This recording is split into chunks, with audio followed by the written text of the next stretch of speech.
Who delivered the most spectacular performance of 2025? In a season packed with drama, dominance, and defiance, a handful of riders still managed to stand out with performances that demanded replays. From long-range solo wins to perfectly timed strikes in the sport's biggest races, these were the rides that defined 2025, the ones that made you sit forward, yell at the screen, or shake your head in disbelief. We've shortlisted 8 unforgettable single-day efforts, either a Grand Tour stage or a one-day classic, that lit up the season. So now it's your turn, vote for the most spectacular performance of 2025. Below in the Cycling Up-to-Date End-of-Year Awards, https://cyclinguptodate.com/n-of-year-awards.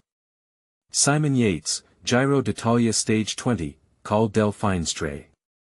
This is what redemption looks like. On the same climb that shattered his Giro hopes in 2018, Simon Yates launched a sensational Stage 20 attack up the gravel slopes of the Col del Finestre.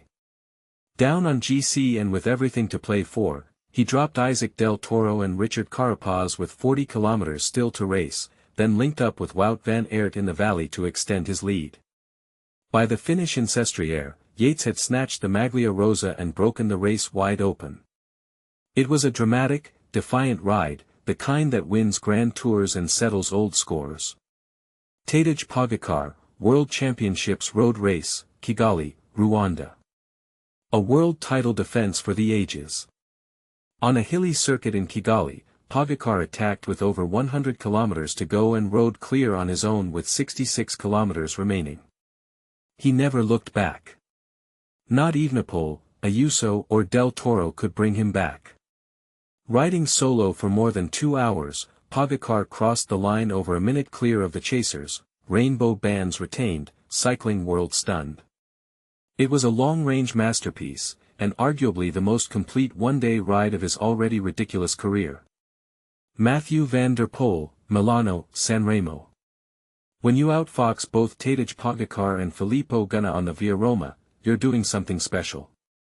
Van der Poel matched every one of Pogacar's searing attacks on the Poggio, then chased down a dangerous Ganna move on the descent.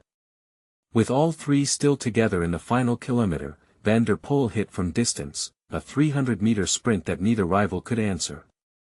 It was calculated, powerful, and ruthlessly effective. A second Milano-San Remo title, won against the best in the world. Tadej Pogacar, Liège, Bastogne, Liège.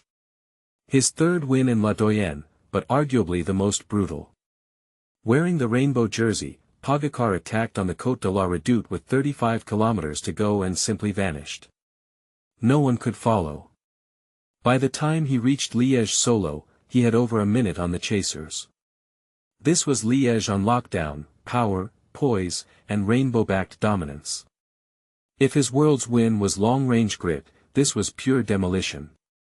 Wout van Aert, Tour de France Stage 21, Montmartre, Champs-Élysées. Final day fireworks. In a historic first, the Tour's Paris finale included climbs up Montmartre and GC times were neutralized. That opened the door, and Van Aert barged straight through it. After Pogacar tested the legs on each ascent, Van Aert attacked over the top of the final Montmartre climb with 6 kilometers to go. He held off the bunch and won solo on the Champs-Élysées in the rain.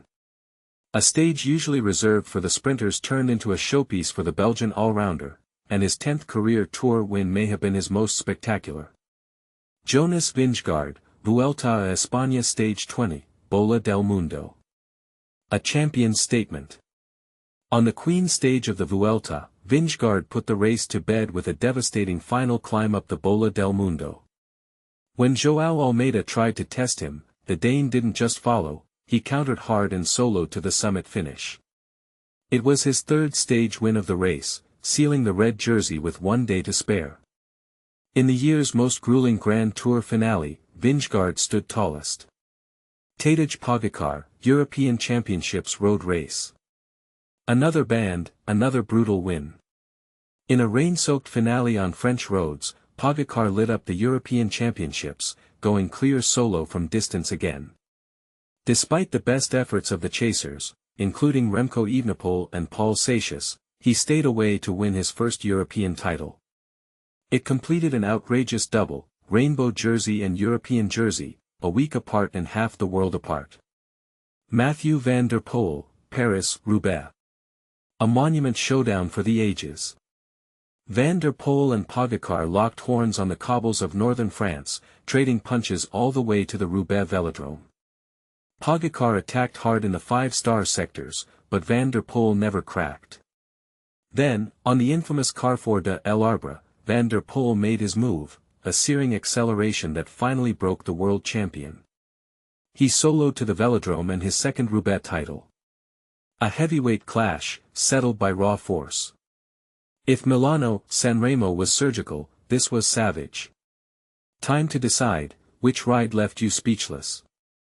These were the moments that made the 2025 season unforgettable, one rider, one day, total domination. But which performance deserves the title of Individual Performance of the Year? Vote below, and check back next week to see who you crowned.